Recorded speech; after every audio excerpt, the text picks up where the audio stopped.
Good evening. Tonight we follow not a hero, but a shadow. A king who once walked in the light, who once ruled beneath the sun, before whispers of power slowly drew him into darkness. Before he became fear itself, he was mortal. Before he became the Witch-King of Angmar, he was a man. So settle in, let the world grow quiet, and journey with me into the tragic fall of Middle-earth's most feared wraith. And if you enjoy calm stories of myth, shadow, and legend, you are always welcome here. Now, rest. Our tale begins. In the days when the Third Age was yet young, and the memory of Numenor still lay like a pale light upon the minds of men, there were kingdoms in Middle-earth that have left little mark upon the maps of later years. Their walls were not so high as the towers of Gondor, nor were their names sung often in the halls of the Eldar. Yet within them lived mortal hearts, proud, fearful, and hungry for days that would not pass. In such a realm, set between long roads and dim hills, where forests leaned close and the winds carried rumors out at the east, there ruled a king of men, stern in judgment and vigilant in the keeping of order.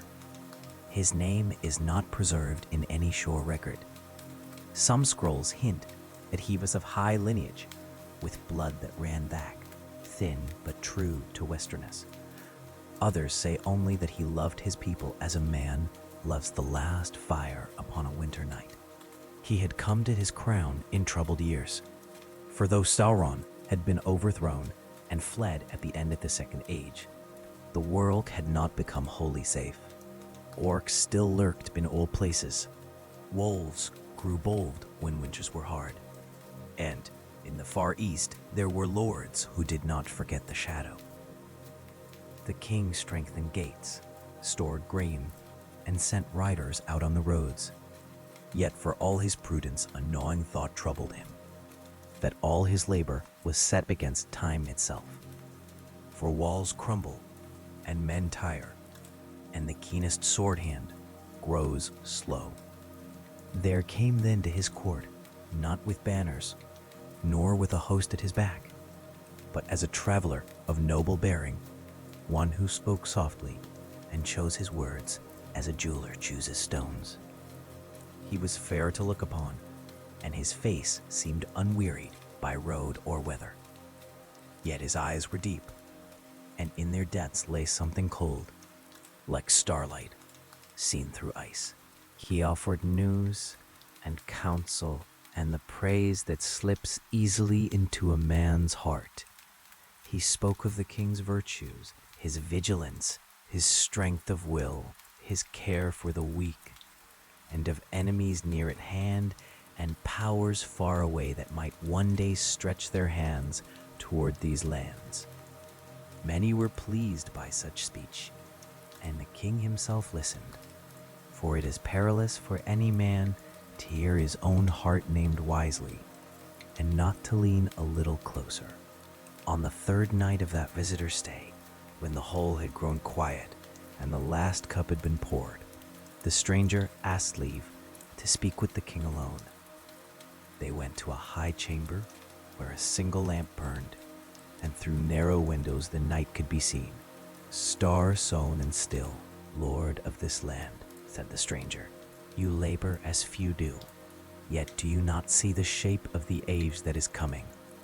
The world will harden, the weak will be trampled. Those who endure will be those who hold fast, not only to sword and stone, but to power that does not wither. The king answered cautiously, power that does not wither belongs to the powers beyond the sea, if any. We are but men. The stranger smiled. Men are not as small as they believe. There are arts in Middle-earth, old arts that the wise have not wholly forgotten. There are gifts that may be given, gifts that strengthen the hand and lengthen the day, not for idle pleasure, but for guardianship. Then from within his cloak he drew forth a small casket, dark as polished wood, bound with a clasp that caught the lamplight like a thin star. He set it upon the table between them and did not open it at once. "Many kings have desired treasure," he said. "I do not bring you such a thing. I bring you a tool, a pledge, a sign that those who remember the ancient craft have marked you as worthy." The king did not reach for it. He felt suddenly that the chamber had grown colder, yet his eyes were drawn to the casket, as a traveler's eyes are drawn to fire in a night of rain. "What is it?" he asked. "A ring," said the stranger, and his voice made the words sound weighty, as if it were a name in an old tongue. "One of 9, wrought in days when the smiths of Eregion made wonders at the teaching of a lord of gifts. It will not break as lesser things break. It will not fade as lesser things fade. If you take it, you will find your strength increased and your sight clearer. Your will shall be like iron." The king's heart beat more loudly. He had heard songs of rings in the old stories, rings that carried fate, rings that bound oaths. Yet these were tales, and he was a man of governance and hard choices. Still, the thought rose in him.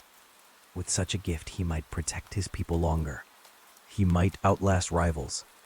He might stand against whatever shadow returned from the east. "And the cost," he said. The stranger's gaze did not waver. "All gifts have a cost, even the sunlight and the rain.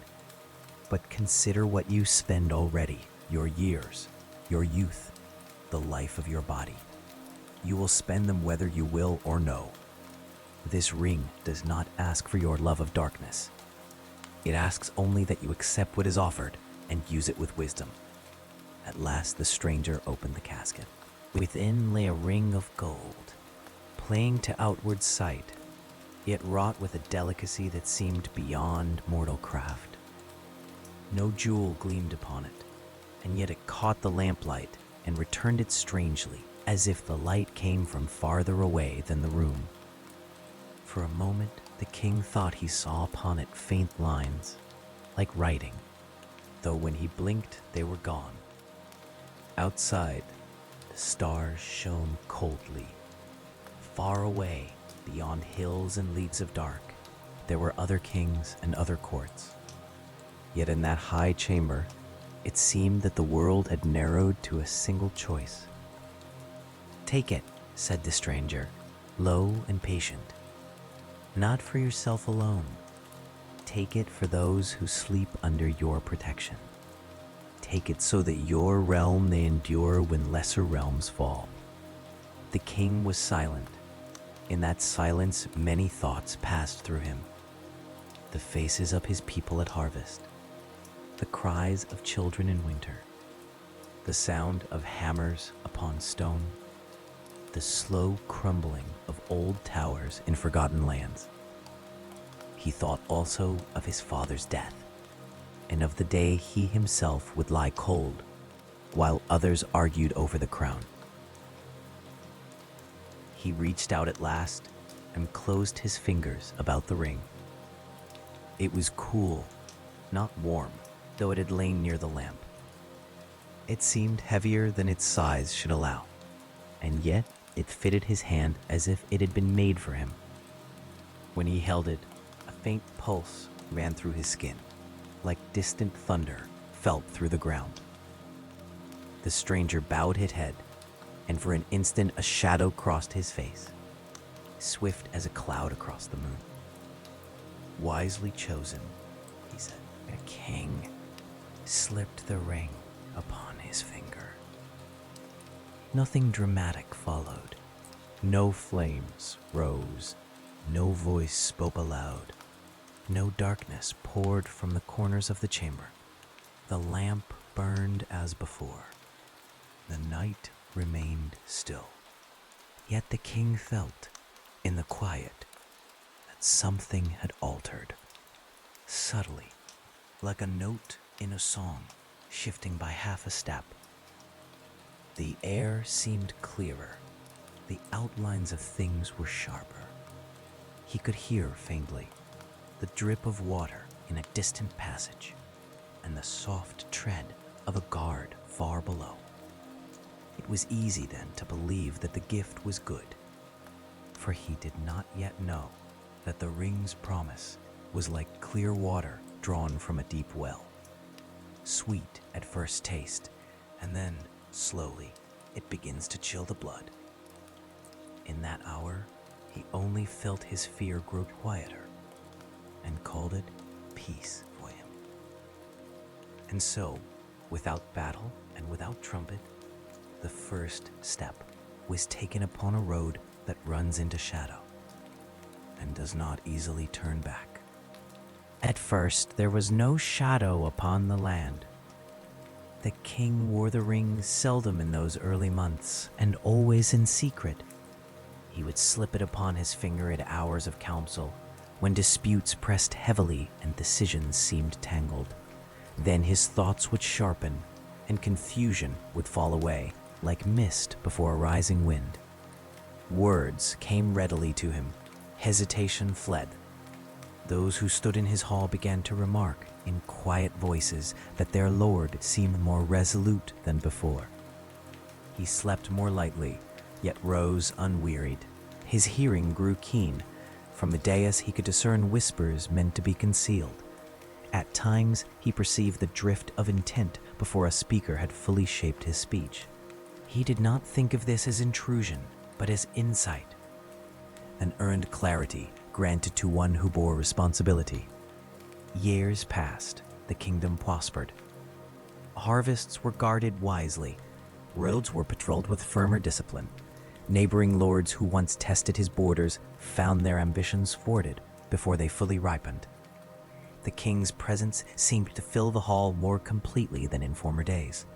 When he entered, conversation stilled, not from fear alone, but from a sense that he now stood beyond ordinary measure.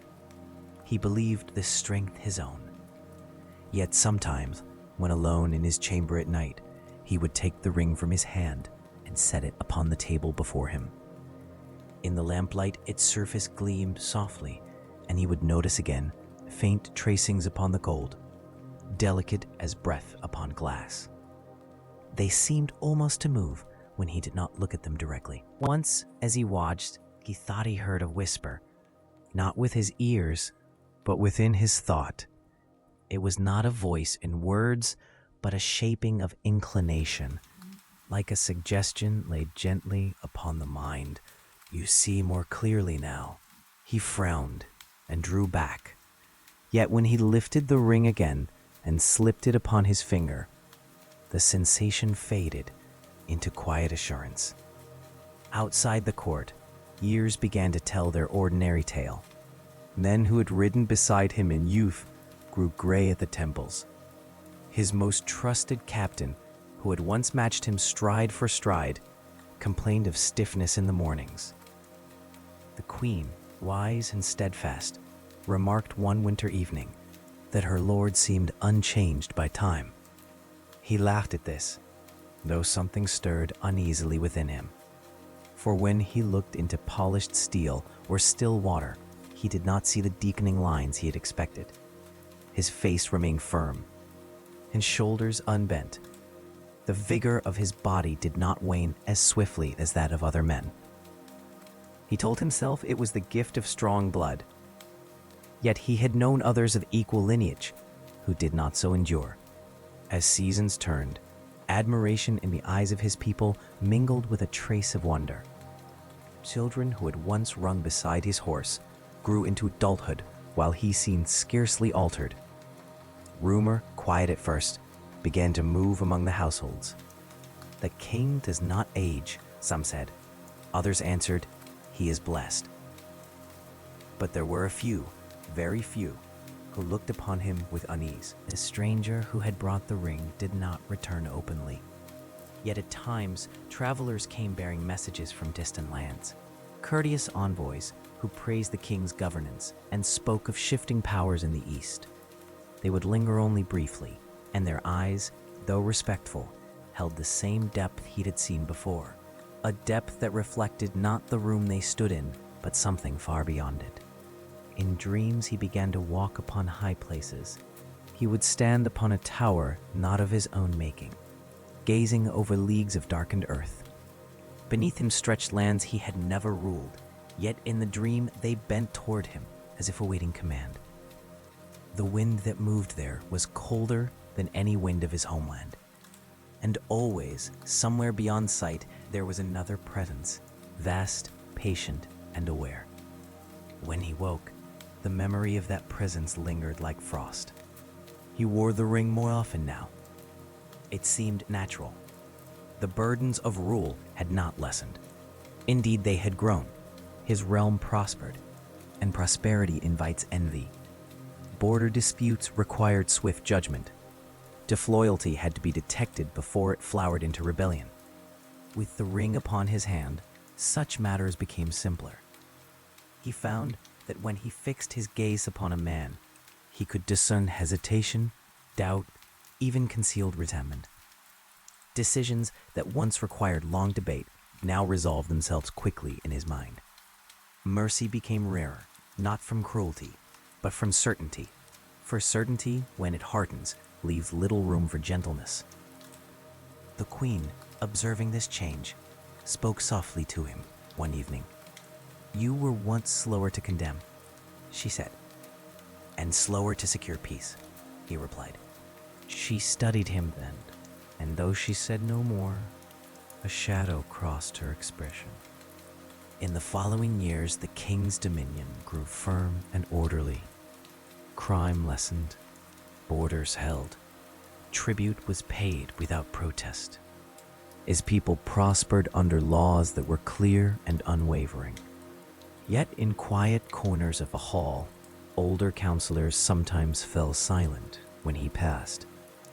And there was about him now a gravity not wholly natural, as if his presence pressed upon the air. He did not perceive this at first, for within himself he felt only strength.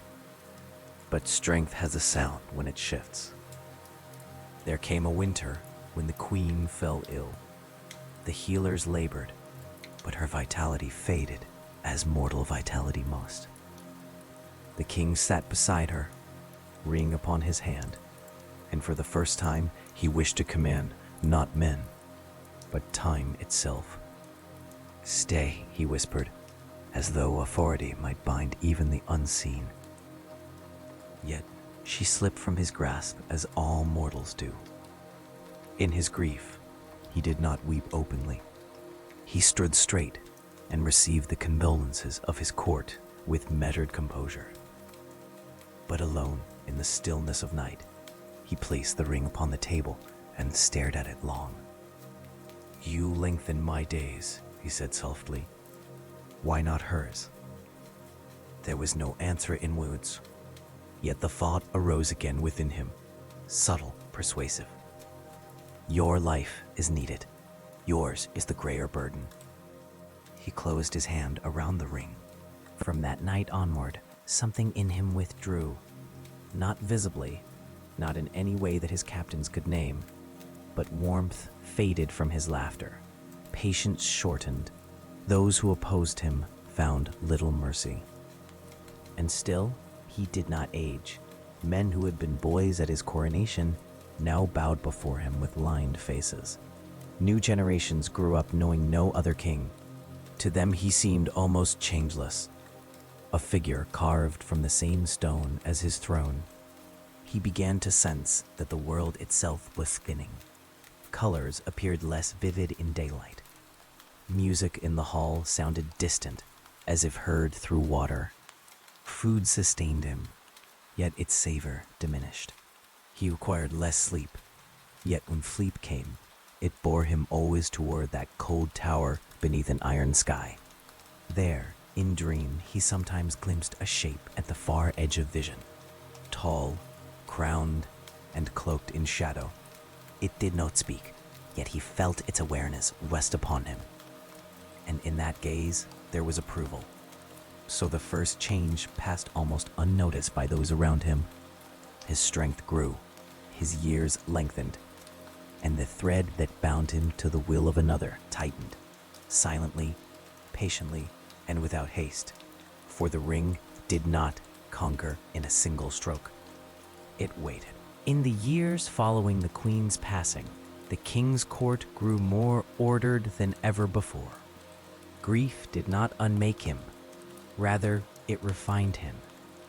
Those who had feared his sorrow would weaken his rule, found instead that it sharpened it. He spoke less in council, but when he spoke, his words carried weight that few dared challenge. He wore the ring daily now. Not always openly, seldom would he let its gold be plainly seen. Yet it rested upon his hand in chambers of judgment and in hours of solitary thought. He had ceased to think of it as a gift bestowed. It had become, in his mind, an instrument, no more sinister than a sword or seal. And like a sword, it required strength to wield. He began to notice how easily others faltered where he did not. A lord from the western marches came before him once, pleading for leniency after withholding tribute during a season of poor harvest. In former years, the king might have weighed the man's hardship against the realm's need. Now he listened, and beneath the spoken words, he sensed hesitation, calculation. Whether that perception arose from truth or from the ring's influence, he did not ask. "You speak of hardship," the king said evenly, "yet you built new granaries this past year." The lord's face blanched. The matter had not been publicly known.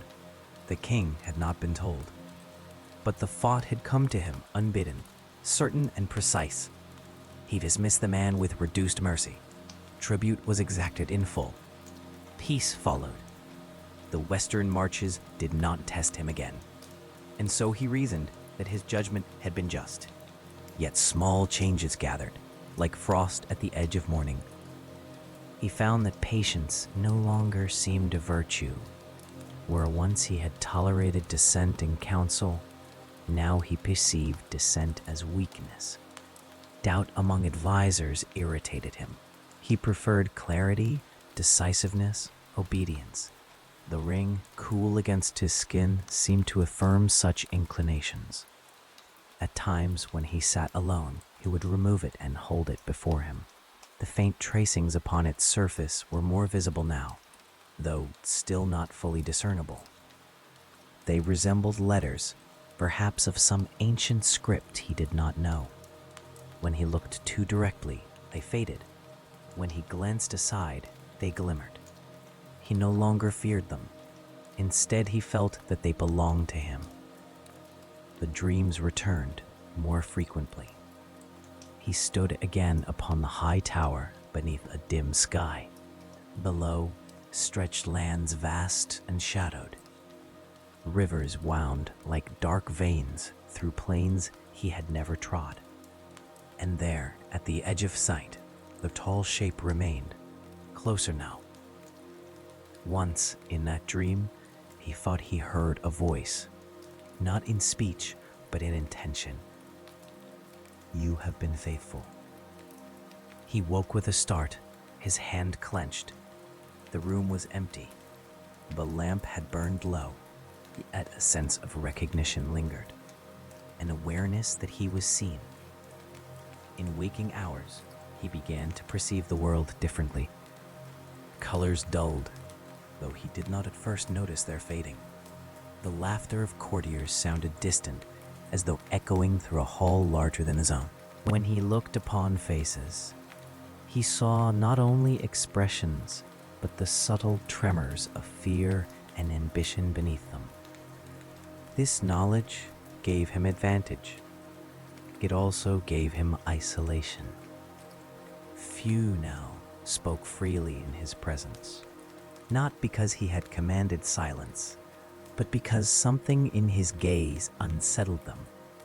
He could not see this plainly. He knew only that conversations ceased when he approached. He told himself that kingship is loneliness, and perhaps it is. Yet loneliness born naturally differs from loneliness imposed. The realm flourished still. Roads were safe. Bandits were hunted down swiftly. A neighboring kingdom, long resentful of old boundaries, withdrew after a display of strength so decisive that no blood needed to be shed. The king had foreseen their movement before it began. He felt pride in this foresight. He did not consider its source. One evening, an old counselor, who had served his father before him, asked leave to speak privately. "My lord," the gray-bearded man said carefully, "you have come formidable. None can deny the prosperity of your reign, yet there are whispers among the people." The king regarded him steadily. "Whispers? That you are no longer holy as other men, that time touches you lightly, that your gaze searches deeper than is comfortable." The king's expression did not change. "Would you have me weeter?" he asked. "No, my lord, only more gentle." Silence stretched between them. At length the king dismissed him, neither rebuking nor rewarding his candor. That night, he did not remove the ring.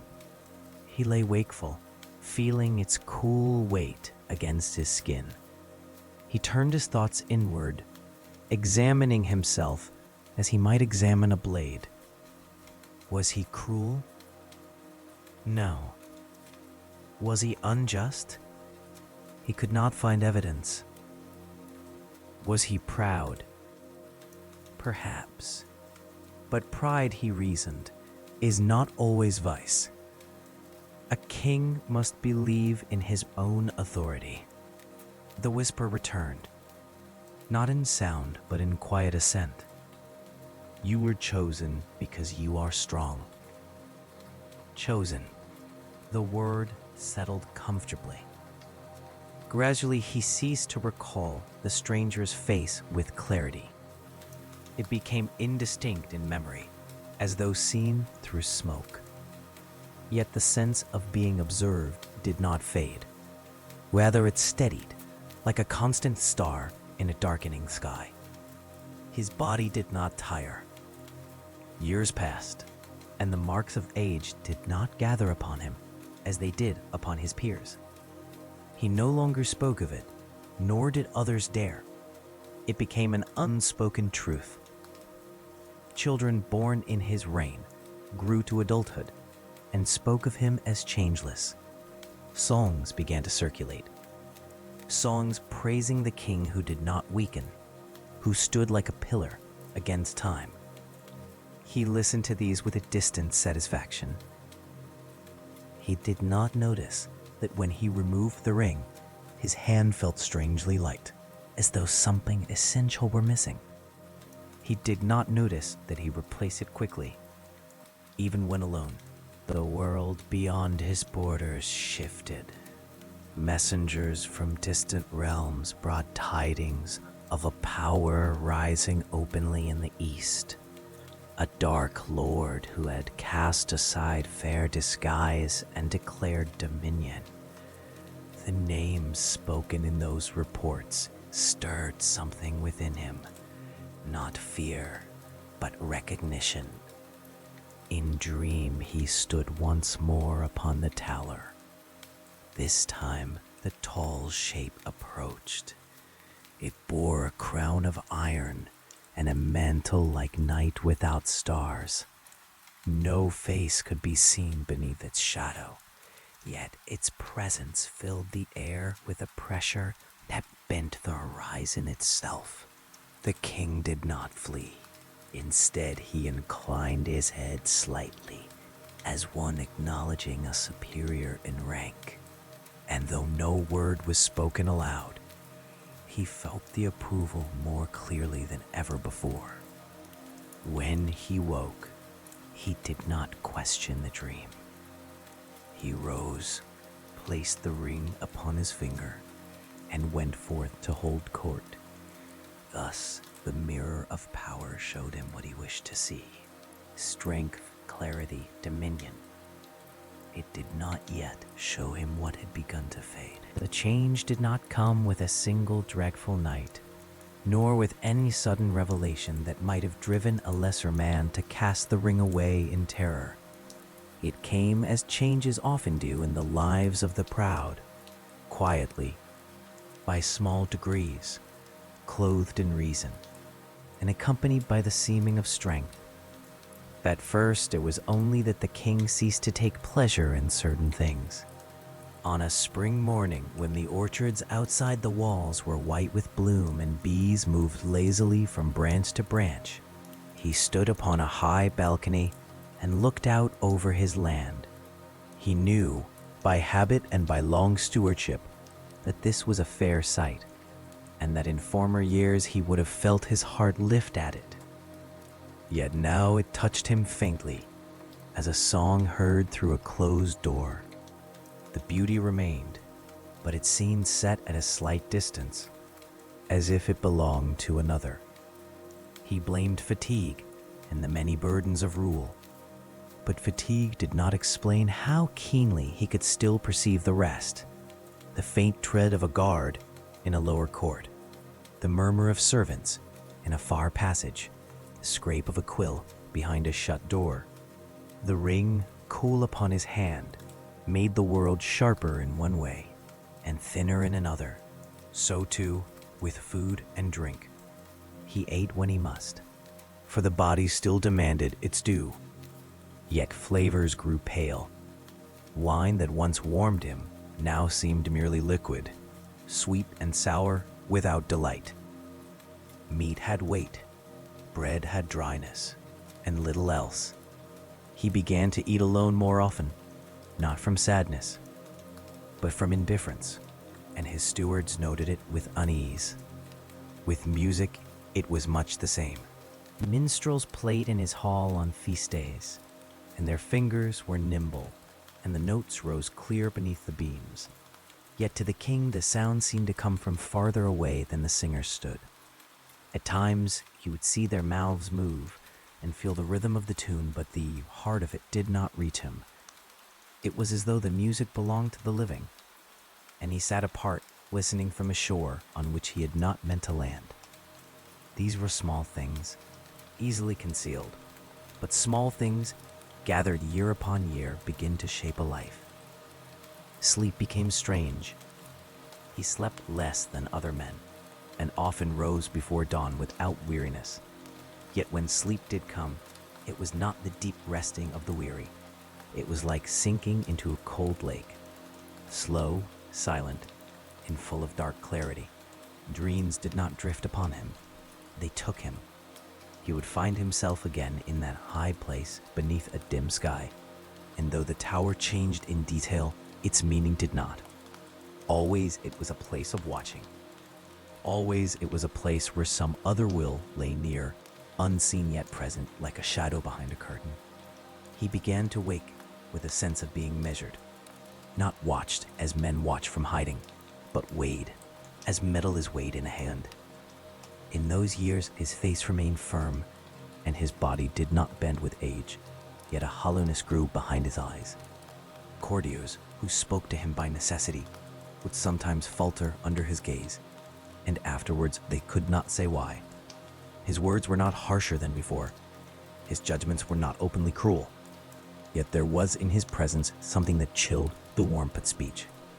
Even those who loved him, those who still desired to love him, found it harder to draw near. A young captain, brave and loyal, once laughed too loudly in the king's hearing at a jest made in the outer court. The laugh was honest, without mockery. In former days, the king might have smiled at it. Now he turned his head slowly, and the captain fell silent at once, paling, though no rebuke came. He bowed and withdrew, and the king watched him go with mild curiosity, as one observing an animal startled by a movement in tall grass. After that, laughter grew rarer near the throne. At times, the king would remove the ring, hoping to feel again what he had lost, or at least to test himself. He would set it upon a cloth and look upon it in lamplight. Its gold shone softly, and the faint tracings upon it were clearer now than ever. Yet when he sought to fix them in his mind, they seemed to slip, like writing seen through water.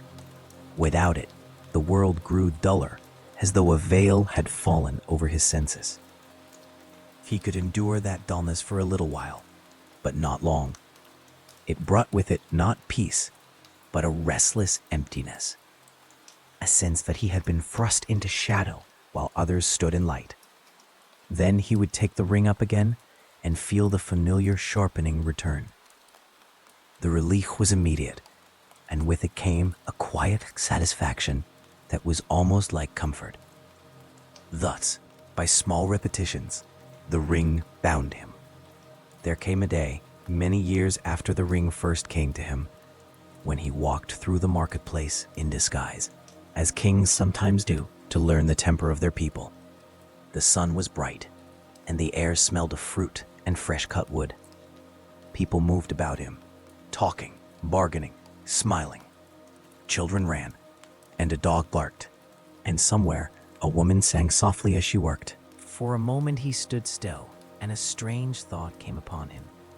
These sounds, these scents, these lives were like a river, flowing, warm and unceasing. And he was standing beside it, dry-footed, hearing it but not wholly within it. He felt a sudden longing, sharp as a knife, not for power, nor for longer life, but for simple belonging. The longing frightened him. He turned away and returned to his palace swiftly, as if pursued. That night he wore the ring without removing it, and in dream the tower was clearer than before. He walked its corridors, and the stone beneath his feet seemed neither cold nor warm, but simply present. At the far end of a long hall, he came to a door of iron, and upon it were arcs, like the traces upon his ring, lines that hinted at words. He could not read them, yet he understood their purpose. They were a seal, and he was being taught the shape of seals. When he woke, his hand was clenched, and he felt as though he had walked far. Soon after, a sickness ran through the town below the palace. It was not a great plague, but it took many lives among the poor. The king gave orders swiftly. Grain was distributed, healers were sent, measures were taken. His commands were efficient, and the sickness was contained. Yet when he walked among the afflicted, his heart did not stir as it once might have done. He observed suffering with a calm detachment, as a physician observes a wound. He was not unkind. Indeed, his remedies were sound. But pity, the warm ache that makes mercy more than duty, was faint in him, like a memory of fire on a cold night. He wondered, briefly, whether this was wisdom, and within him came the quiet answer: it is strength. So the world thinned, not by the fading of the sun, nor by the dimming of the stars, but by a subtle parting between him and what was most mortal in him. He could still see color, but it meant less. He could still taste, but the taste did not comfort. He could still hear, but music did not awaken him.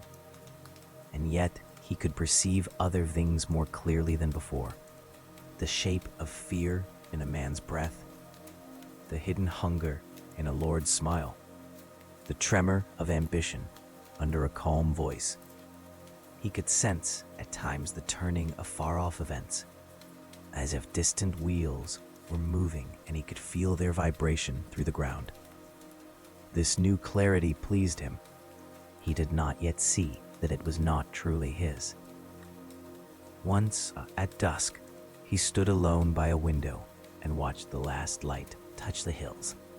For a moment the sky burned red and gold, and the land below lay quiet.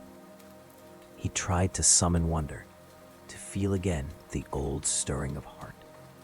Instead, he felt only a faint, cool admiration, like looking upon a jewel behind glass.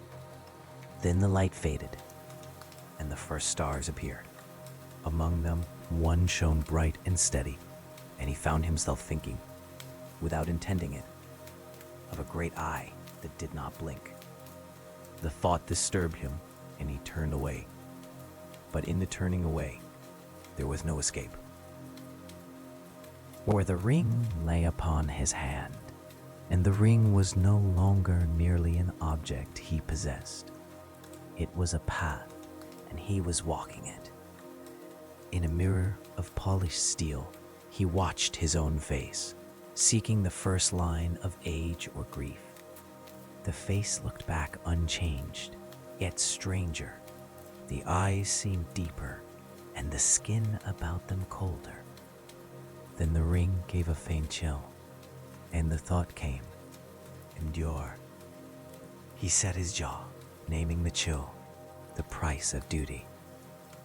And somewhere, far beyond his kingdom, and beyond the knowledge of his people, a will patient and ancient smiled in darkness, because the vading had begun.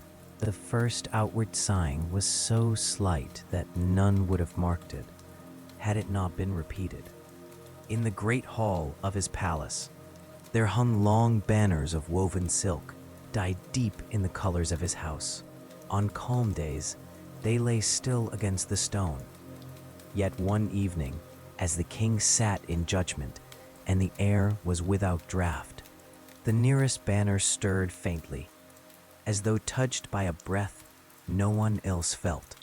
A courtier glanced upward, then quickly away. The king did not notice.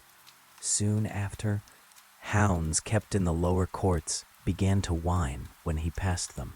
These were animals trained from birth to endure noise and battle. Yet when he walked near, they lowered themselves and would not meet his gaze. The kennel master, perplexed, examined them for illness and found none. In the gardens, flowers nearest the palace steps seemed slower to open in spring. The gardeners blamed soil and shade, but some among them whispered that the air near the stones felt colder at dawn than elsewhere. Such things were small. They could be explained, and yet they accumulated. The king himself felt no chill. The ring rested upon his hand more constantly now, and when he removed it, the sense of absence had grown sharp, almost painful. He ceased to take it off, except in rare moments, and even then he kept it near, as though distance from it thinned not only the world, but himself.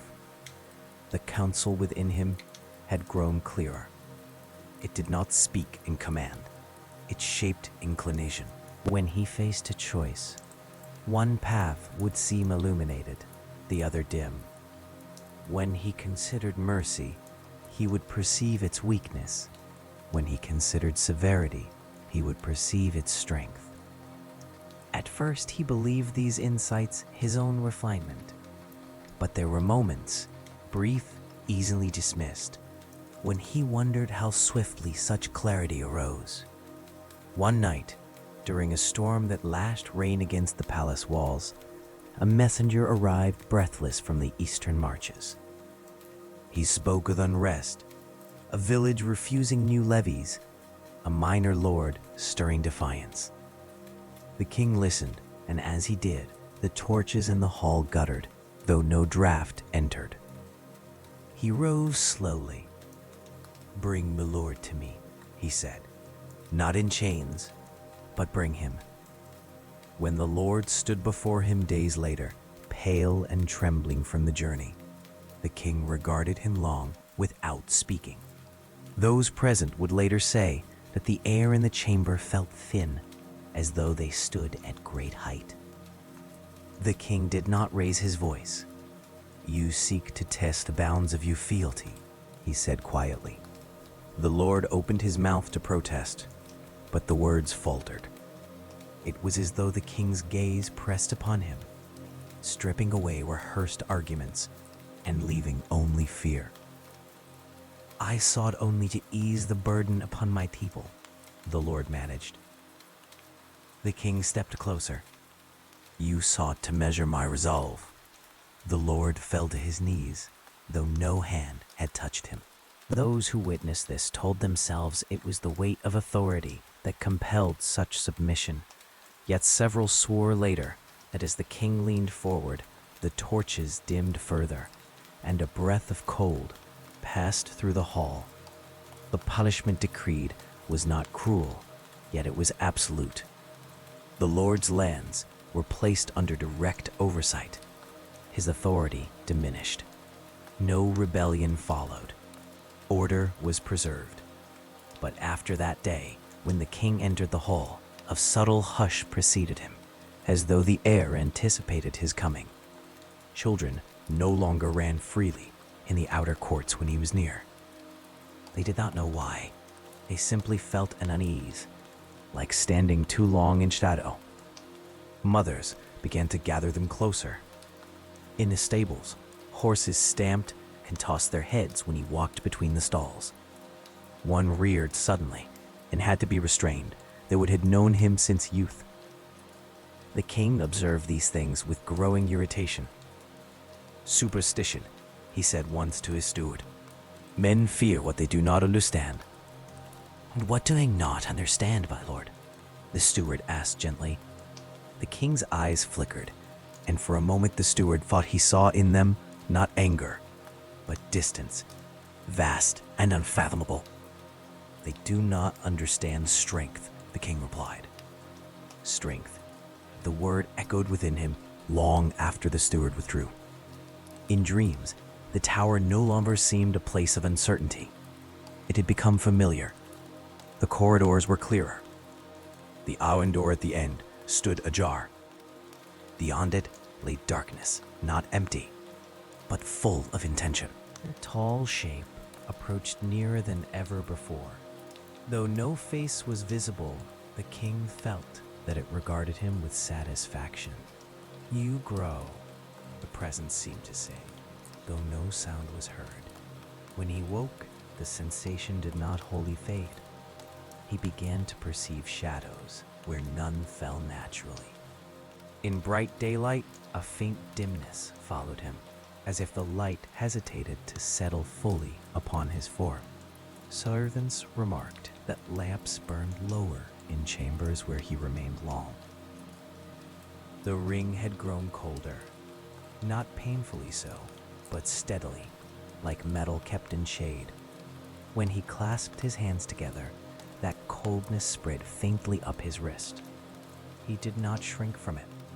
Instead, he took it as a sign that the bond between him and the power that had chosen him deepened. He had ceased to question the choosing. On a night of clear sky, he walked alone along the high battlements. Below him, the city slept. Above, the stars shone hard and distant. Once he had found comfort in their constancy. Now they seemed remote, irrelevant. As he stood there, a guard passing nearby felt a sudden chill and tightened his cloak. He would later swear that the king's shadow fell longer than it should have, though the moon stood high. The king, unaware of such perceptions, felt only a rising certainty. The world was changing. Not thinning now, but aligning. He began to think less in terms of years and more in terms of dominion. His own lifespan stretched ahead of him like an unbroken road. The deaths of others no longer startled him as once they had. They were events, regrettable perhaps, but necessary in the ordering of things. And always, beneath thought, there was that subtle counsel. When he hesitated, it steadied him. When he doubted, it clarified. When he grieved, it hardened him. He no longer considered whether the counsel was his own. The boundary between his will and another's had grown indistinct. One evening, as he passed through the lower town in twilight, a child stepped into his path. The child stared up at him wide-eyed, then began to cry without knowing why. The king paused.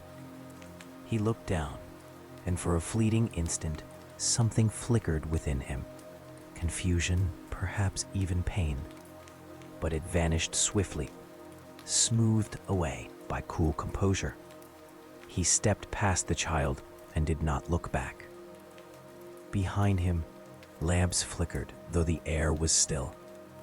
Thus the outward signs gathered, banners stirring without wind, animals shying, light dimming, breath frosting faintly where none else felt cold. Yet none dared speak openly of enchantment or doom, for the king remained strong. The realm remained orderly. No armies marched against them. No plague ravaged their streets. Only the air seemed thinner near him. Only warmth withdrew by degrees. And far away, in a land where fire smoldered beneath black stone, the will that had once come in fair guise knew that the transformation was advancing precisely as intended.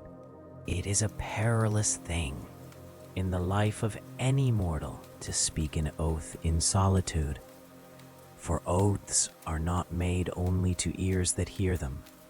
They are made to the world and to the will within. And in Middle-earth, where words have weight and memory is long, a vow once uttered does not always fade when the speaker would forget it. So it was with the king, when at last he crossed a boundary that no law of his realm had named, and yet which the heart knows even in darkness. There came a season when tidings from the east grew more troubling. Merchants returning by long roads spoke of fear that traveled faster than armies, and of masters whose faces were not seen, but whose demands were obeyed. The king listened and felt no fear.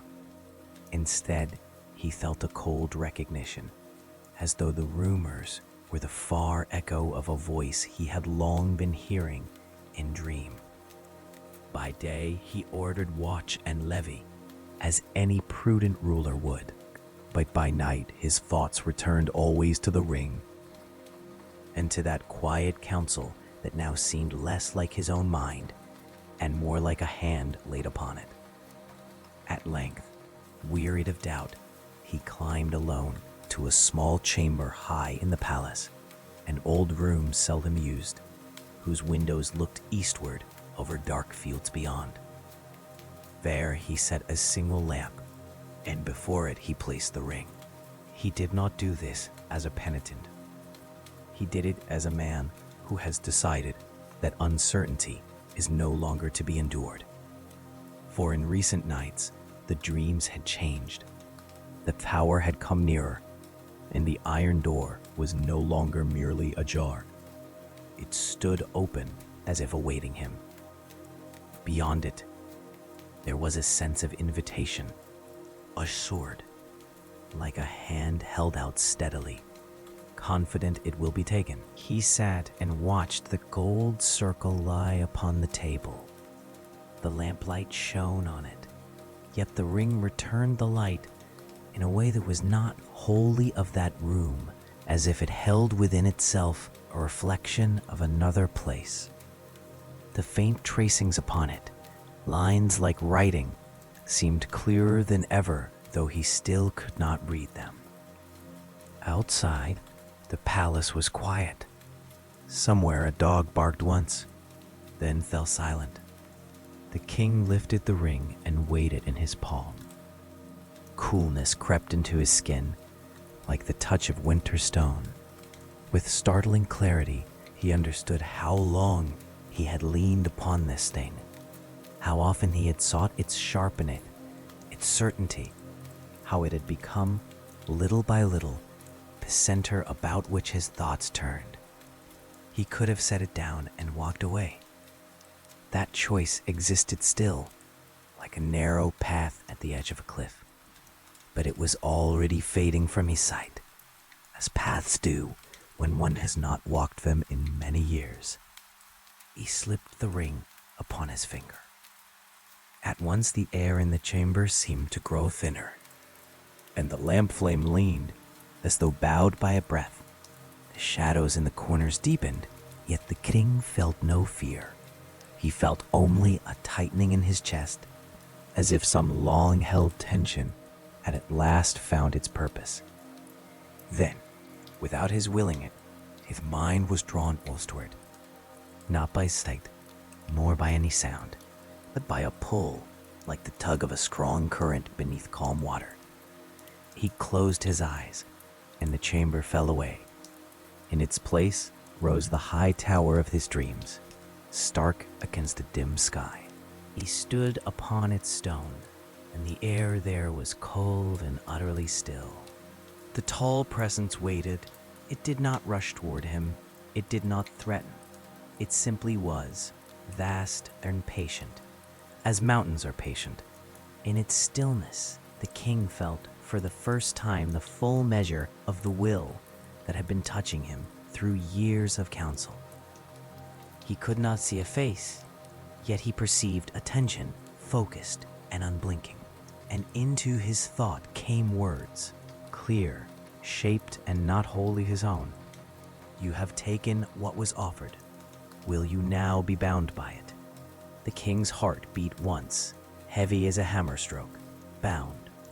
He understood then that all the ring had given, long years, sharpened judgment, the dinning of mercy, had been preparation. He had been made ready to choose, and the choosing was now upon him. In the waking chamber his lips moved, though no one was there to hear. His voice was low and steady. "What do you ask of me?" he said. The answer did not come as a list of deeds. It came as a direction of the will to turn inwardly toward that presence, to acknowledge it as higher than himself, to accept its ordering as the true order of the world. He hesitated, not from scruple, but from the weight of naming. For within him, faint but stubborn, there remained a memory of the man he had been. Sunlight in orchards, the warmth of a hand once held, the small belonging of mortal life. That part of him recoiled at the cold vastness before him, as flesh recoils from deep water.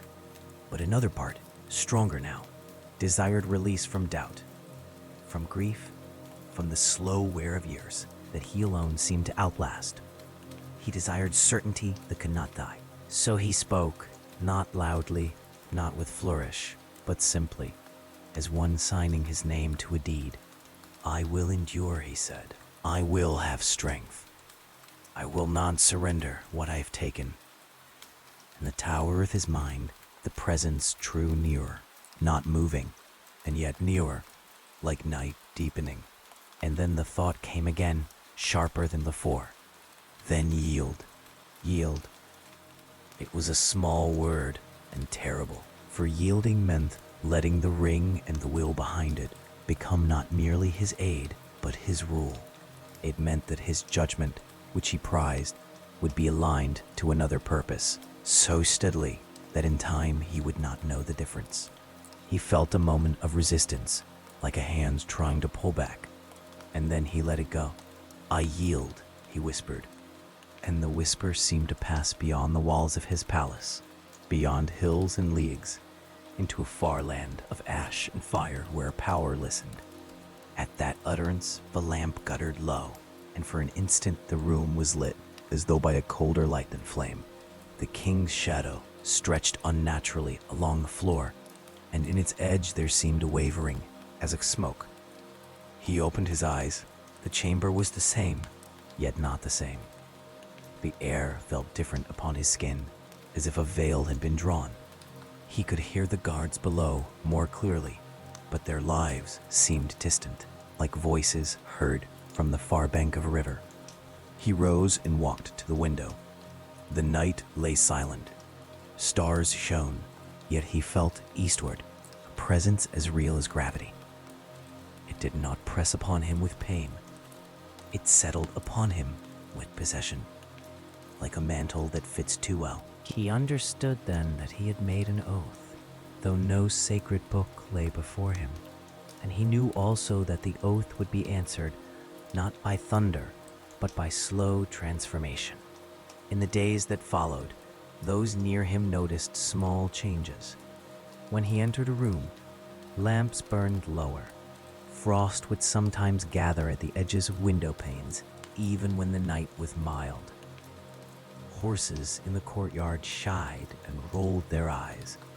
An old priest who had blessed him in his youth grew pale when the king's hand brushed his shoulder, and afterwards could not explain the chill that had entered his bones. The king did not ask. He had chosen not to ask. Within his mind, the counsel was no longer merely suggestion. It was presence. At moments of decision, he felt a certainty that came not from weighing, but from alignment. The path that served the unseen will shone with cold clarity. Other paths dimmed, not argued against, but simply made to seem smaller. He began to speak less of my realm and more of order. Not order as he had once meant it, peace for his people, but order as a principle, vast and impersonal, that would endure beyond any one land, any one life. And in this he felt strangely relief. For personal love and personal grief had been burdens. The new order asked little of the heart. It asked only obedience of the will. Yet there were consequences, relentless. Words of reverence came to his lips and fell flat. When he entered places held sacred by his people, the air seemed to withdraw from him, and candles would sometimes sputter as if choking. Once, passing a small roadside shrine, he felt a sudden resistance, like walking into a strong wind. The ring grew colder, and when he found the resistance vanished, as if pushed aside. He did not look back. Thus the spiritual betrayal took root. Not a public renunciation, but an inward turning, a shifting of allegiance in the secret place of the heart, where no witness stands, save those powers that do not sleep. And the ring, having gained not only his hand, but his oath, began at last to draw him more swiftly toward the fate for which it had been made. After the oath was spoken, there was no thunder in the heavens, nor did the earth break open beneath his feet. The realm continued as before. Crops were sown, judgments were given, roads were patrolled. Yet something essential had shifted beyond recall. The king no longer questioned the counsel within him. It did not urge, it directed. It did not persuade, it aligned. Decisions formed in his mind already shaped toward a distant purpose, where once he had weighed the good of his people against stern necessity, now necessity alone remained, stripped of warmth and doubt alike. The ring did not leave his hand. He ceased even to consider removing it. It had become not an ornament, nor a tool, but a part of him. His bone is part of flesh. When he looked upon it, he no longer wondered at its markings. They seemed familiar now, though still unreadable, like a script remembered from childhood, but forgotten in waking life. Years moved onward. Men around him aged visibly, faces lined, shoulders bent. New captains arose where older ones fell. Yet the king remained unchanged in form. The contrast, once a curiosity, had become an unspoken fact. None remarked upon it openly. The queen had long been dust. Those who had known him in youth were few. A strange quiet followed him now, not silence imposed by command, but the absence of ease. When he entered a chamber, voices lowered without conscious intent. The air felt colder, though no frost lay upon the stones. Servants completed their tasks swiftly and withdrew. In council, he spoke rarely, and when he did, his words seemed final. Debate diminished. Advisors no longer tested him with cautious disagreement. It was not fear alone that stilled them, but the growing sense that argument was futile. For he did not argue, he pronounced. His sleep grew lighter still, until it was scarcely sleep at all. The tower of his dreams no longer appeared as a vision to be entered. It had become his vantage.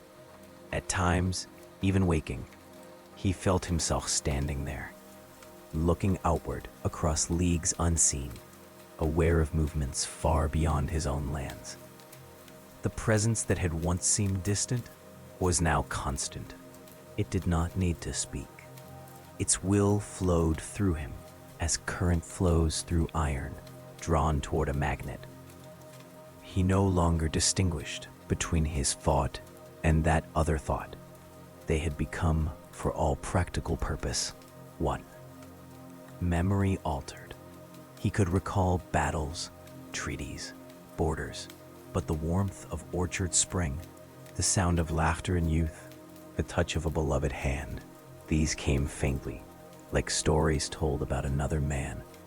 When he tried to grasp them, they dissolved, leaving only a cool emptiness. He did not grieve this loss. Grief belonged to mortals who feared endings. He had chosen endurance. In the city below, rumors changed their shape. Once people had whispered that their king did not age. Now they spoke of him more cautiously, as if naming something greater than a man. Some called him Lord of Iron Will. Others said only, the King. His birth name fell into disuse. At first, this occurred by chance. A young scribe copying a document referred to him simply by title. A captain addressing troops cried, "For the king," rather than speaking his given name. The shift seemed small, but names have power in Middle-earth.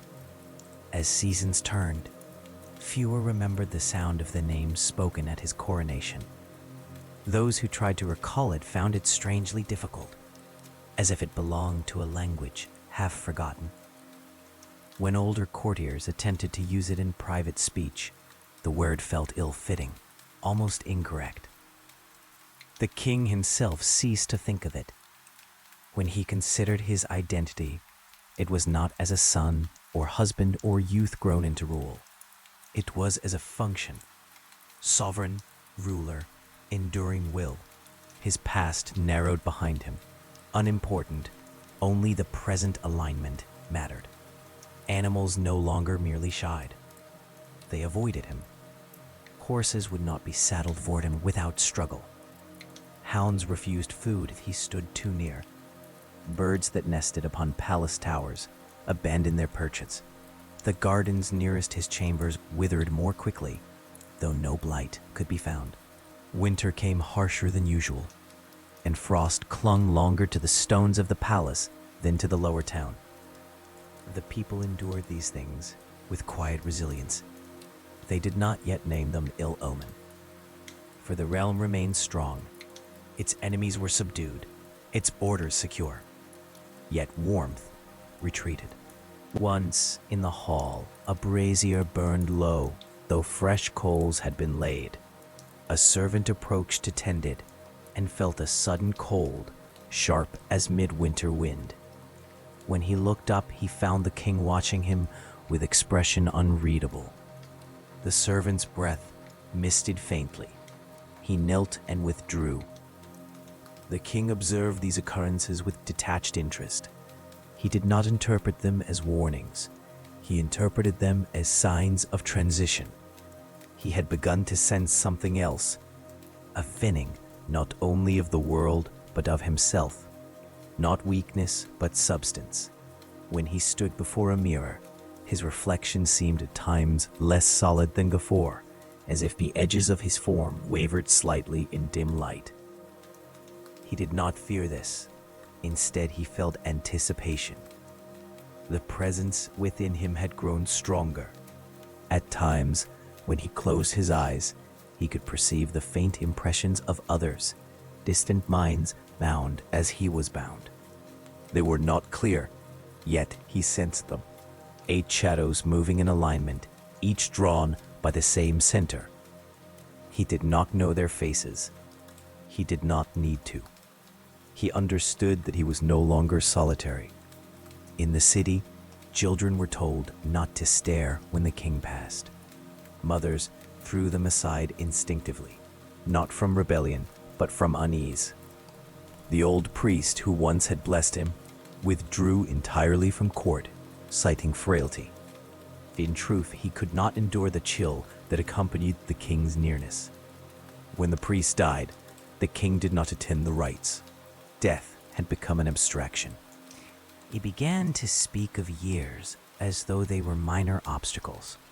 When advisors mentioned the future of the realm beyond their lifetimes, he regarded them with faint impatience. Time stretched before him, unbroken. He did not notice that in speaking thus, he no longer included himself among mortals. One evening, as twilight gathered, he stood alone upon the highest battlement. The wind moved about him, yet his cloak did not stir as it once had. Below, the city lights flickered. Above, the stars shone cold and remote. He raised his hand slightly, studying the ring. It gleamed faintly, though no torch stood near. For a moment, something like a memory flickered within him. A fragment of orchard spring, of sunlight through leaves, of laughter long vanished. It was faint, fragile. He regarded it as one might regard a faded tapestry. Then the presence within him pressed gently, and the memory dissolved without struggle. He felt no loss. He had become what he had chosen. In the days that followed, his attendants noticed that his voice had changed. It had not grown louder, it had grown deeper, resonant with an undertone difficult to describe. When he spoke in anger, the torches trembled. When he spoke in calm, the air seemed heavy, and at last, in private record, a scribe wrote not his birth name, nor even the king, but another title, one whispered first among soldiers: Lord of the Black Crown. The title spread slowly. The birth name was forgotten, and with its fading, the last and slender thread that tied him to the man he had once been slipped from memory, not torn, not severed, but simply allowed to vanish. What remained stood upright, unbent by years, crowned in authority, and wrapped in gathering shadow. And far to the north, in lands that would one day bear another name, a realm awaited a master already half-made. It did not happen in a single summons. There was no horn blown across Middle-earth, no visible messenger riding with black banner unfurled. The gathering began as all such dark convergences begin, with alignment already long prepared. The king, though few now spoke that word with ease, felt it first as a deepening gravity. The presence that had once seemed distant, then near, was no longer merely above or before him. It had become central, like a sun around which his will revolved. He sensed, not with sight, but with certainty, that he was no longer alone in this orbit. Others moved in the same unseen current. At times, when he stood still and allowed the ring's cold to flow through him unhindered, he perceived faint impressions, shadows brushing the edge of thought. They were not voices. They were not shapes. They were absences where something mortal had once stood. 8. He did not count them consciously, yet the number settled in him like a truth long known. They were scattered across the wide lands of men. In the east, where deserts burned beneath a pitiless sun. In the south, where kings had once defied the sea. In hidden courts and fallen realms. Each had taken a ring. Each had endured long beyond mortal span. Each had yielded. Now the time of isolation was ending. The world itself seemed to respond. Storms grew harsher along distant coasts. In far kingdoms, men spoke of rulers who no longer appeared in sunlight, yet whose commands were carried with absolute obedience. Fear traveled without banner, and in the king's own realm, a change passed like a season too subtle to mark. He withdrew increasingly from public sight, not by decree, but by preference. Audiences were held in dimmer halls. Councils convened at twilight rather than noon. The people told themselves that their lord labored deeply on matters of defense. In truth, he was listening. On a night without moon, as clouds veiled even the stars, he climbed once more to the highest chamber. He did not bring a lamp. Darkness did not hinder him. He stood at the narrow window facing east. There, far beyond sight, lay the land from which the ring had first come in fair guise. He lifted his hand, and though no fire burned, the ring gave off a faint gleam like distant lightning seen beyond hills. The pull came stronger than ever before. It was no longer suggestion, nor even command, it was summons. His body remained within stone walls, but his perception stretched outward, drawn across leagues and mountains, across rivers and deserts. He felt the earth beneath him not as ground, but as field, vast, dark, and ordered. And across that field moved 8 other shadows. They did not travel as men travel, by road or by a horse. They converged in will long before they converged in place. Each bore the same cold mark. Each had surrendered name and lineage. Their former prows had fallen from memory. They approached a center. In the black land beyond the Ephel Duath, Barad-dûr had risen once more. Its towers pierced the cloud. Fire burned in its depths, not as wild flame, but as sustained furnace. And there, upon a pinnacle unseen by mortal eyes, stood the source. Sauron had cast aside the fair form by which he once deceived elves and men. He was now revealed as he had chosen to be, terrible, vast, and crowned in malice and will. Yet even in terror, he was patient.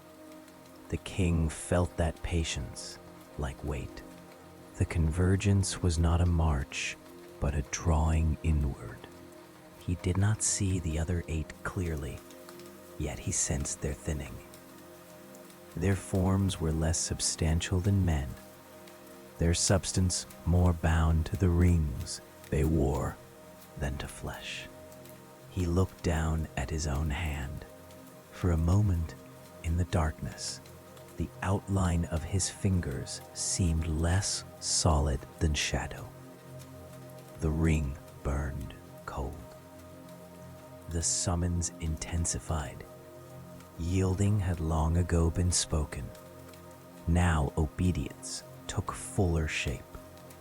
Without proclamation, without farewell, he left his chamber. Servants did not see him descend. Guards did not mark his passing. It was as though he walked not through corridors, but through something thinner than air. Outside the palace gates, horses in the stable shrieked and tore at their tethers, though no predator prowled. Frost gathered upon iron bars in mid-season warmth. He crossed the courtyard unseen by mortal eye. Beyond the walls, beneath clouded sky, he stood alone for a final moment upon the soil of the land he had once ruled as man. No farewell stirred in him. No memory rose, only direction, and he moved eastward. It is not recorded how long that journey took, nor by what means he traveled. Some say he rode a black horse that did not tire. Others whisper that he walked upon roads men could not perceive. In truth, time had grown uncertain for him. Distance meant little. He arrived at last where the 8 were already gathered. There, Before the vastness of Barad-dûr, they stood, not as kings nor as men, but as figures robed in darkness deeper than night. Their faces were unseen, their forms blurred at the edges like smoke in windless air. For a moment, if moment it was, they regarded one another. Recognition passed among them without speech. Each had been sovereign in his own realm. Each had believed himself singular in strength. Now they were 9, bound by a single source. Above them, upon a height of iron and fire, the Lord of the Rings extended his will. It was not a gesture of welcome. It was assertion. The 9 bowed, not from habit, nor from fear as mortals know it, but because the ring upon each hand responded to that greater ring, and through it, their very being inclined. What remained of individuality dimmed. The king, who had once stood upon balconies overlooking orchards, felt his last inward boundary dissolve. He did not remember orchard, or queen, or birth name. He did not recall sunlight. He remembered only allegiance. Sauron's will flowed through them as wind through hollow reeds. Where once 9 thoughts had moved separately, now they aligned as spokes of a wheel, distinct yet inseparable. The transformation long prepared completed itself not in spectacle, but in quiet inevitability. Flesh sustained unnaturally for years beyond mortal measure, thinned further, substance yielded to shadow. Their voices, when they first spoke in that gathering, carried no warmth of breath, only a resonance that chilled the air. They were no longer kings. They were Nazgul, and among them one stood foremost. Not because he had claimed precedence, nor because he had spoken loudest, but because his yielding had been complete, his ambition vast, his endurance greatest. In him the cold purpose of Sauron found clearest channel. The others turned subtly toward him. He felt the elevation without pride. Title formed not by coronation, but by function. He was captain among shadows. Far in the north, lands lay troubled and divided. Arnor had weakened through years of strife. Its people dwindled. Its watch slackened. Into that region, Sauron's will extended through him. A new dominion would rise, not in sunlight, but in fear. Thus the 9 were gathered. Thus the transformation became manifest across Middle-earth.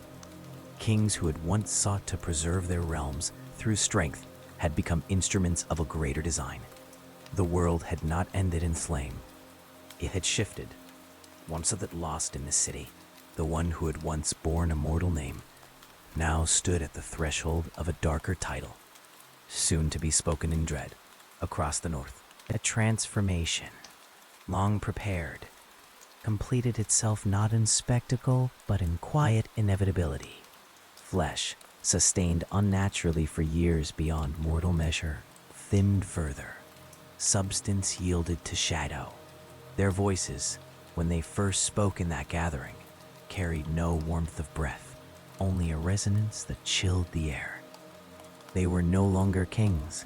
They were Nazgul, and among them one stood foremost, not because he had claimed precedence, nor because he had spoken loudest, but because his yielding had been complete, his ambition vast, his endurance greatest. In him the cold purpose of Sauron found clearest channel. The others turned subtly toward him. He felt the elevation without pride. Title formed not by coronation, but by function. He was captain among shadows. Far in the north, lands lay troubled and divided. Arnor had weakened through years of strife. Its people dwindled, its watch slackened. Into that region, Sauron's will extended through him. A new dominion would rise, not in sunlight, but in fear. Thus the 9 were gathered. Thus the transformation became manifest across Middle-earth. Kings who had once sought to preserve their realms through strength had become instruments of a greater design. The world had not ended in flame, it had shifted, and the one who had once borne a mortal name now stood at the threshold of a darker title, soon to be spoken in dread across the north. The Witch-King. In the far north, beyond the weather hills and the broken remnants of Arnor's pride, there lay lands seldom walked by hopeful feet. The mountains of Angmar stood cold and stern beneath a sky that seemed always heavy with cloud.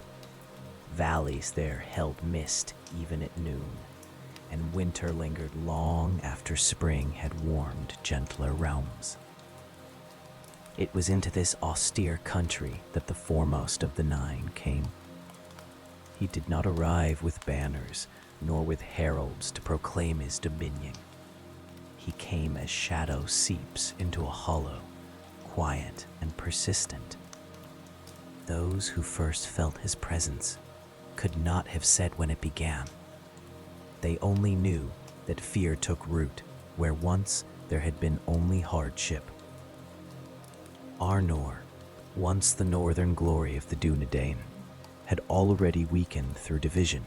Its realms, Arthedain, Cardalin, and Rudar, stood separate, their loyalties strained. Old rivalries flared easily, borders were disputed. Pride, though diminished, remained. Into that fracture he moved. He did not declare himself king in the manner of men. He did not sit openly upon a throne in sunlight.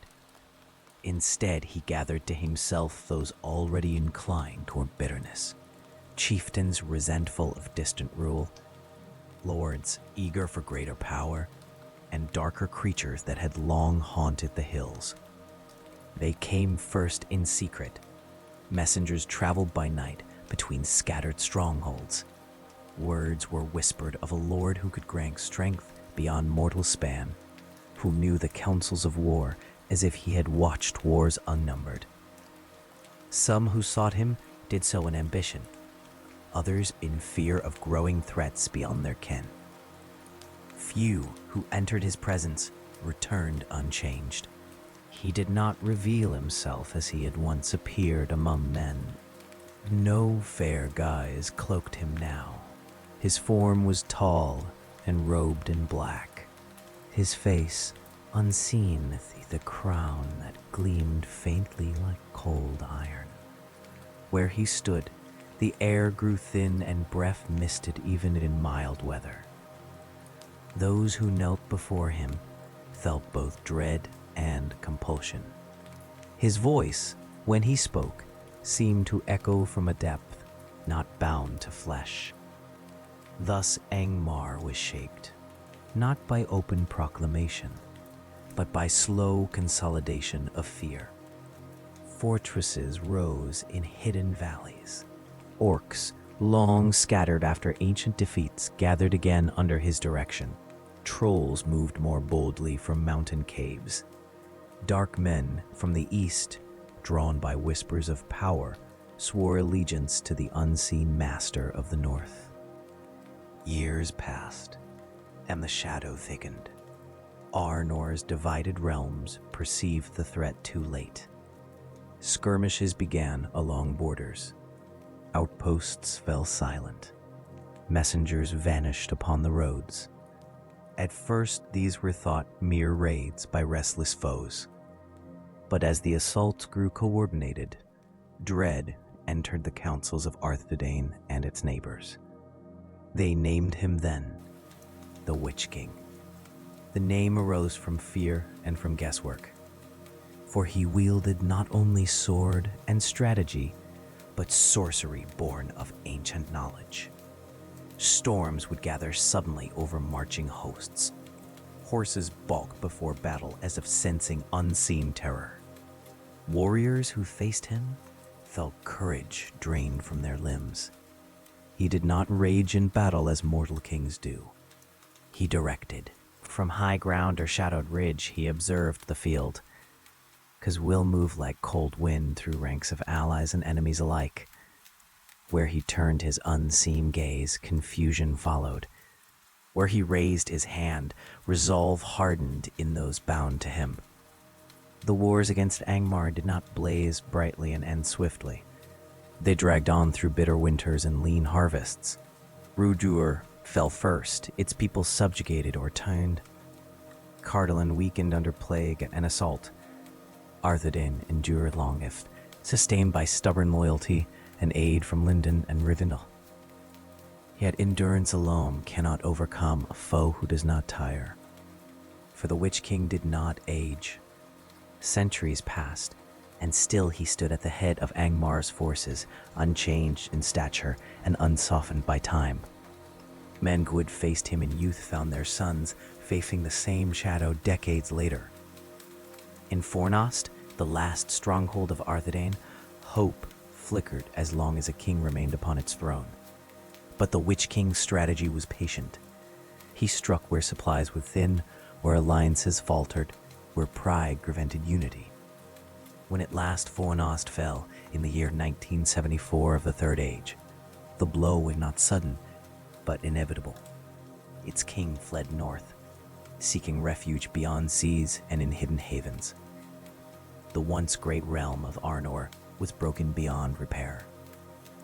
The Witch-King entered the ruined city not in triumphal procession, but in silent occupation. Stones that had once echoed with Numenorian speech now felt the chill of his presence. He did not sit upon its throne.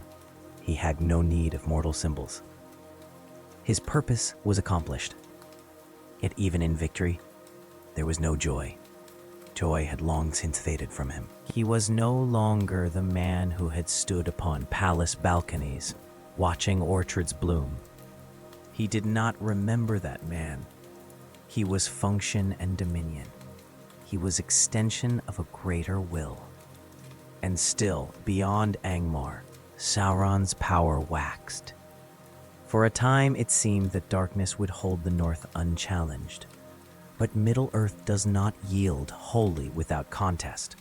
In the year 1975, a host came against Angmar from the south and west. Gondor sent ships and soldiers under Prince Eärnur, and elves from Lindon marched beneath banners long unseen in war. The battle that followed upon the fields of Fornost was fierce. The Witch-King stood against them, terrible in might. Yet fate did not decree his end there. When confronted by Eärnur in challenge, he did not remain to fight, for prophecy and purpose alike forbade his fall at the hands of a man. He withdrew. Angmar was broken, its fortresses cast down, its orcs scattered, but the Witch-King did not perish. He returned to the east, to the shadow of his master's growing dominion. His northern realm lay in ruin, yet the deeper aim had been achieved. Arnor was no more. The Dunedain of the north were scattered remnants, their kingship reduced to memory and wandering chieftains. Thus Angmar's cold crown had done its work. The lands that once knew him as mortal ruler would not have recognized him now. He was a shape robed in night, crowned not in gold, but in dread. His voice carried across battlefields like wind through crypts, his presence extinguished warmth, and yet, in all his might, there was emptiness. For though he commanded armies and broke kingdoms, he possessed nothing that could be called his own. No hearth, no lineage, no name, only title, the Witch-King of Angmar. And beneath that title, if anything of the man remained, it lay buried beyond recall, consumed by patience long ago chosen. Thus the North was scarred, and Middle-earth entered a darker age. In the end, there was no mercy. Not because mercy was denied in a dramatic moment, nor because some last plea was refused beneath thunder and flame. Mercy did not come because there was no longer anything within him that could receive it. So the Witch-King endured. The fall of Angmar did not destroy him. The breaking of northern fortresses did not weaken him. for he was not sustained by walls or hearthfire, nor by the love of subjects. He was sustained by the ring that bound him, and by the will that mastered that ring. He returned from the north into the east, into the reach of Mordor, and there he remained, gathering strength in shadow as the Third Age rolled onward. Centuries passed like drifting ash. Kingdoms of men rose and faded. Names that once carried weight became footnotes in old books. He did not change. Time no longer moved within him as it moves within mortals. He was not a man living long. He was a shape preserved by a power that had no kindness in it. The world around him altered, but he remained a same cold function. Fear given form, dominion given voice. Those who served him did not love him. They obeyed. Those who faced him did not understand him. They dreaded. His presence was a pressure upon the spirit.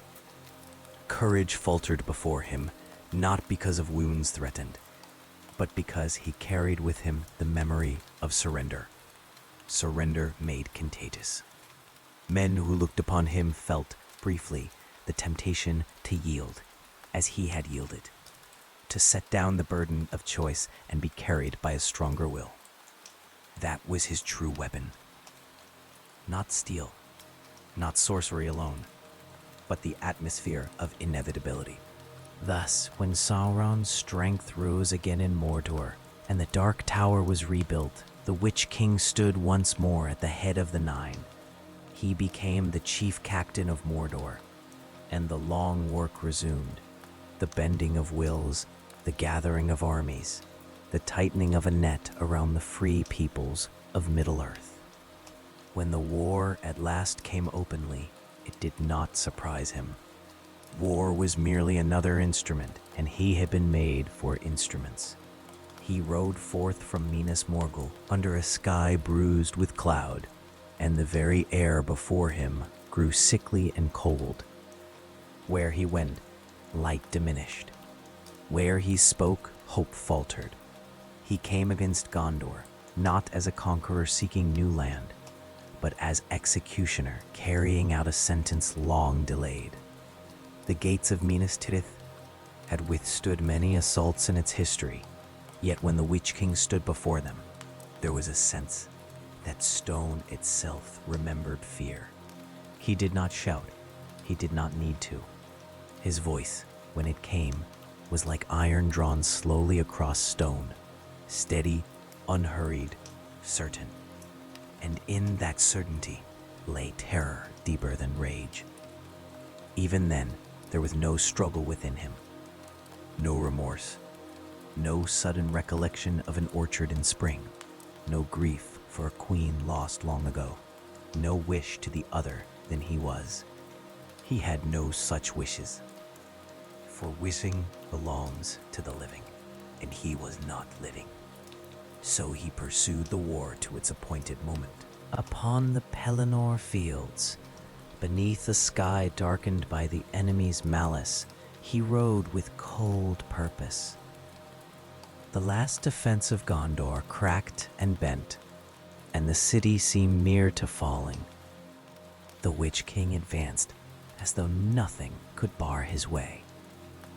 And in one sense, nothing could, save fate. His doom was not a thing he feared, for fear was not in him. Yet the laws written into the world were older than any ring.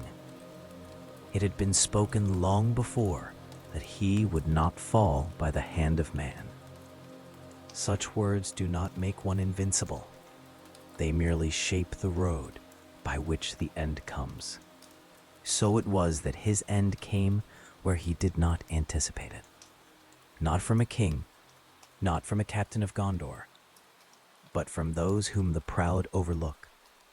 A woman of the Rohirrim stood against him, and beside her, a small hobbit, trembling yet resolute. In their hands lay courage unbent by his presence.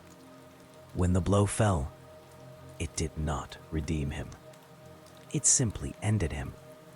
for there was nothing to redeem. When the Witch King was destroyed, no hidden soul fled weeping into light. No last confession rose from the darkness. The shadow that had been given shape through long centuries was unmade, and what remained was absence, like a cloak dropped upon empty air. The ring that bound him did not return to a mortal hand. The will that had mastered him did not release him with sorrow. He was a tool, broken, a servant ended, and yet the greater doom still stood, for the Lord of the Rings remained, and the One Ring endured. Only when the One was destroyed did the Nine finally pass beyond recall. Their shape, sustained by its power and by Sauron's will, could not endure the breaking of that foundation. Thus, the Witch King's long endurance was revealed for what it had always been, a borrowing, a shadow cast by another flame. When the flame was quenched, the shadow vanished. This is the final tragedy of his tale. He had sought to endure beyond time. He had sought to be more than mortal. He had taken a gift that promised mastery, and in doing so, he surrendered the very thing that makes mastery meaningful, the self. In the end, he did not become a god, nor even a great king remembered with honor. He became a title spoken in dread, and then even that title faded when the world was remade. No mercy waited for him, because mercy requires a heart that can turn. His heart had long since thinned into nothing. So if any lesson lies in the tale of the Witch King, it is not the obvious one that darkness is cruel. It is the quieter, older truth that the greatest ruin comes rarely by force. It comes by consent, by small choices repeated until they become nature, by a gift accepted for good reason until the reason itself is forgotten and only the bond remains. And so the Candledark story ends where it began, with a ring offered softly and a hand reaching out. In the long night of Middle-earth, many hands have reached for such gifts. Few have ever understood what they were truly taking. If this story held you to the last, subscribe and leave a like, and we'll tell another quiet legend from the shadowed roads of Middle-earth.